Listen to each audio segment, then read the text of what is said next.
Welcome back to my video, welcome back to my channel.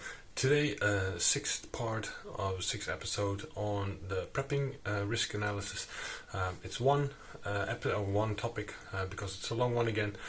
I hope you find it interesting, and if you want to like, comment, if you have ideas or suggestions, let me know, and enjoy the video. Thank you. Okay, welcome back, and we're gonna dive straight into it. We're gonna do the next one, which is a political one, and this political unrest and riots and violence because of it. I think for the Netherlands, yes, we have some little things, but I think this one, especially looking at, for example, America now, it might be a difficult one for America this time around, and so the probable cause of this risk is then riots, demonstration, violence, inflation of costs of living.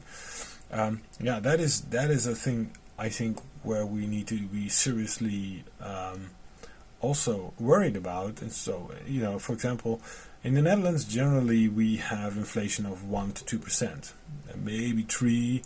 But since Corona, we have inflations of 12%, 10%, 13%, and that's not normal. And I mean, everything has to go up, but obviously everything follows. And it's not like to say, oh, we have 10% inflation. Oh, let's also put all the wages up by 10%. No, it's now it's going to get really difficult to survive. Oh, let's talk about wages.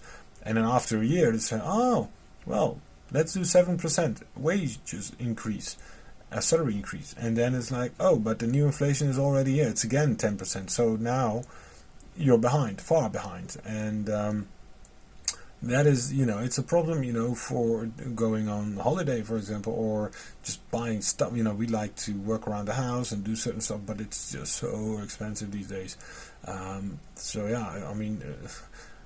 If I had a crystal ball, I would have bought a lot of wood when I just bought the house, because I get half of what I could get then for the same price. It's silly.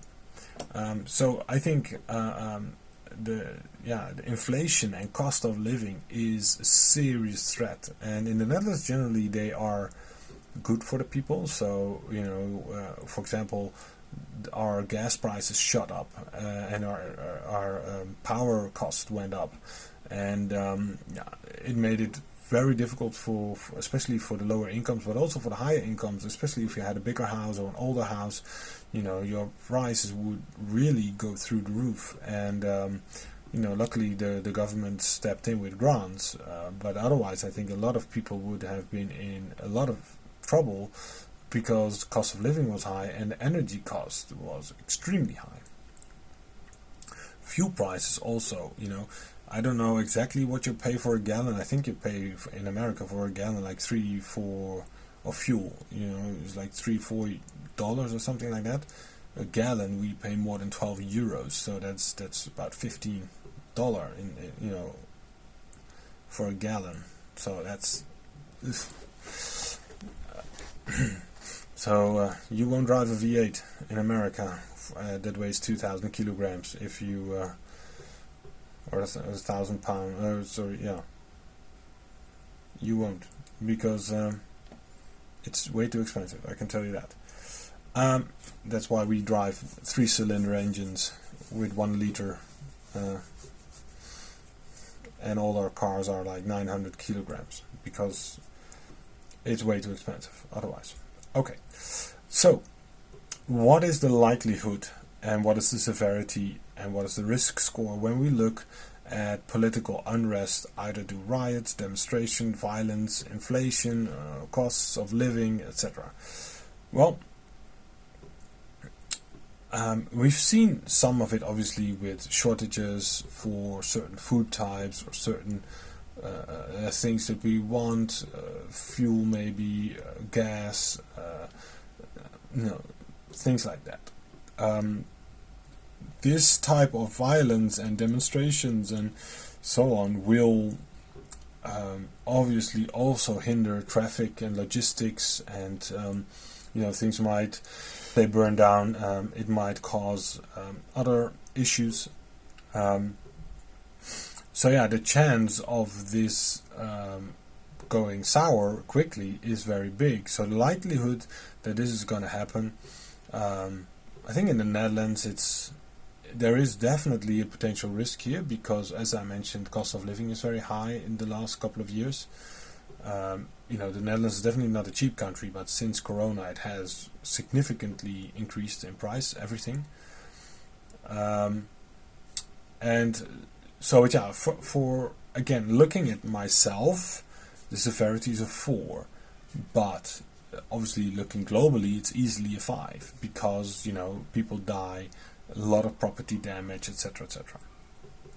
Okay, so current design controls, basically the first thing is follow the news, and second one is stay away from busy places and city centers where demonstrations might be happening, and looting and so on. Okay, then prepping is similar to the previous one, where we say have flashlights available and candles, have batteries, have alternative cooking methods, have a generator, preferably solar panels, have bottled water, options to boil water, have a live straw and tablets for water purification, have cash, have critical stock like toilet paper, food, water for your family, including your pets, have a handheld radio with a power bank, have some protection for yourself and the house, knife, camera, bats, potentially have alternative sleeping positions, / have a storm shelter. Now our house has quite a big basement, so that's nice. Normally in the Netherlands, generally we don't have big basements. In Germany, for example, generally you have a full-size basement under the house. Obviously in America, if you're in Tornado Alley, for example, then you might have a storm basement or something like that where you can potentially hide out. So yeah, there's some things here, but again, yeah, then obviously it has to come to your area, and it's not that high of a chance that it will come to my area, I believe, but yeah. Then environmental note, obviously we have a war going on. Several wars going on, and from those wars people obviously have an opinion about those wars, and so there might be some unrest. Then the other thing as well is there's a lot of regulation changes to basically try and push farmers out of the country, which I think is completely ridiculous. So farmers are, let's say, striking against those rules, and that then also is something, the traffic jams and whatnot. Other things is that we have a lot of active political groups against animal cruelty, against pollution and so on, they block the highways, and they have opinions about stuff. They are getting also more bold, let's say, where they are closing of highways and so on, or try to close off highways, which, by the way, is not allowed. Then obviously you have the media. The media is not really doing a good job of telling the right story, in my opinion. It's generally a lot of negative stuff, and I don't like to listen to the news anymore, because it's just that person killed that one, that bombed that one, there was a school shooting, and was it this and was it that. It's not very positive, let's say.